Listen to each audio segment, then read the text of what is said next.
বর্তমানে দেশের যে পরিস্থিতি তাতে মোহাম্মদপুরে দেখলাম যে ছিনতাইকারীদের ধরে গণধোলাই দিচ্ছে মানুষ। ছিনতাইকারীদের বাসা থেকে ডেকে নিয়ে এসে গণধোলাই দিতেছে। এখন এটা তো একটা ভালো কাজ। আমার দৃষ্টিভঙ্গি থেকে এটা যথেষ্ট ভালো একটা কাজ। কারণ যেখানে আইন শৃঙ্খলা বাহিনীর লোকজন বলতেছে আপনারা কেন দামি জিনিসপত্র নিয়ে রাস্তায় বেরোচ্ছেন, আপনারা দামি জিনিসপত্র নিয়ে রাস্তায় বেরোচ্ছেন বলেই তো আপনারা ছিনতাইয়ের মুখোমুখি হচ্ছেন। না, বিষয়টা এমন হয়ে গেছে যে এটা ওদের অপরাধ না, ছিনতাই তো আসলে তাদের পেশা, তারা তো ছিনতাই করার জন্যই রাস্তায় বেরোয়। আপনি কেন আপনার বডি নিয়ে রাস্তায় ঘুরে বেড়াচ্ছেন, আপনি কেন পকেটে দামি মোবাইল রাখতেছেন, আপনি কেন ক্যাশ টাকা রাখতেছেন আপনার কাছে?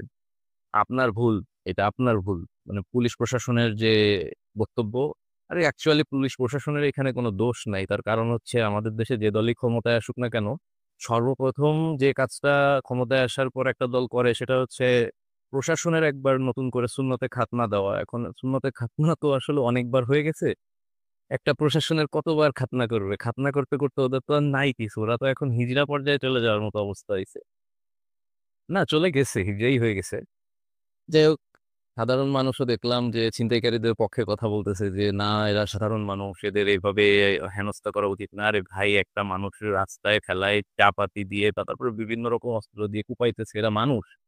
এদের যদি সৌদির আইন মেনে শাস্তি দেওয়া হইতো তাহলে এতদিনে এদের মনে হয় 70-80 বার এদের গলা কাটার আদেশ এতদিনে চলে আসতো। কারণ এইভাবে রাস্তাঘাটে মানুষরে ধরে তারা যে কি নৃশংসভাবে কোপায় এরা, এদের পক্ষ নিয়ে কথা বলার তো কোনো মানেই হয় না। আর মনে করেন এলাকার যে লোকগুলা এদের সাপোর্টে কথা বলছে, আমার তো মনে হইলো এরা এদের আত্মীয় হইল না। এক এক ছিনতাইকারী যারা মেরে ফেলছে তার বাবার সাথে কথা হয়েছে, তার বাবার ইন্টারভিউ দেখলাম। তো তার বাবা মা বলতেছে আজকেও ছিনতাই করতে যায় নাই, তারপরে ওরে বাইরে ডেকে নিয়ে যে মেরে ফেলছে।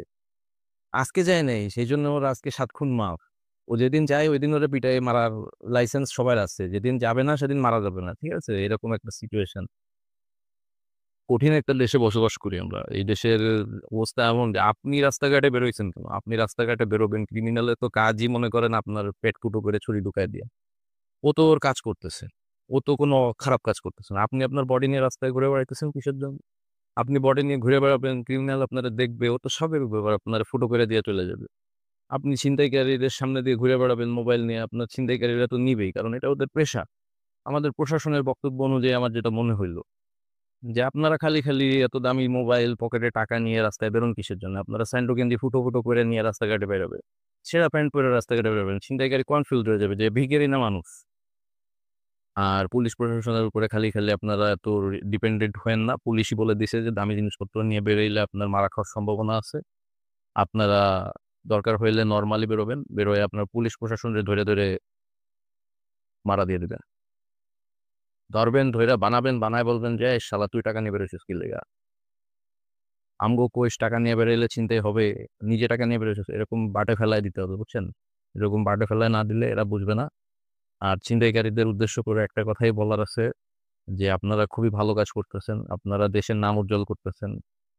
বাংলাদেশ যে দেশটা এতদিন দুর্নীতিতে ১ নম্বরে ছিল, এখন ছিনতাইয়ের দিক থেকেও আমরা সোমালিয়া, সুদানদের মতন আস্তে, আস্তে সমুদ্রপথে জলদস্যু পাঠানো শুরু করব খুব শিগগিরই।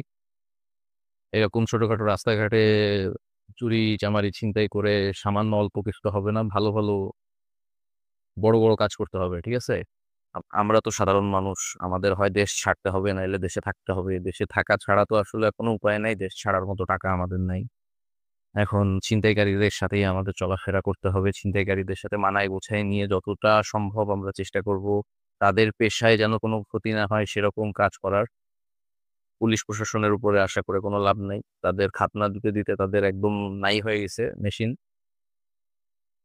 যাই হোক, কোনো কথায় যদি আপনাদের মনে হয়ে থাকে আমি ছিনতাইকারীদের মনে কোনো আঘাত দিয়ে ফেলছি অথবা সাধারণ মানুষের তো দাম নাই, আপনাদের মনে আঘাত দিলেও প্রবলেম নেই। কিছু মনে করেন না।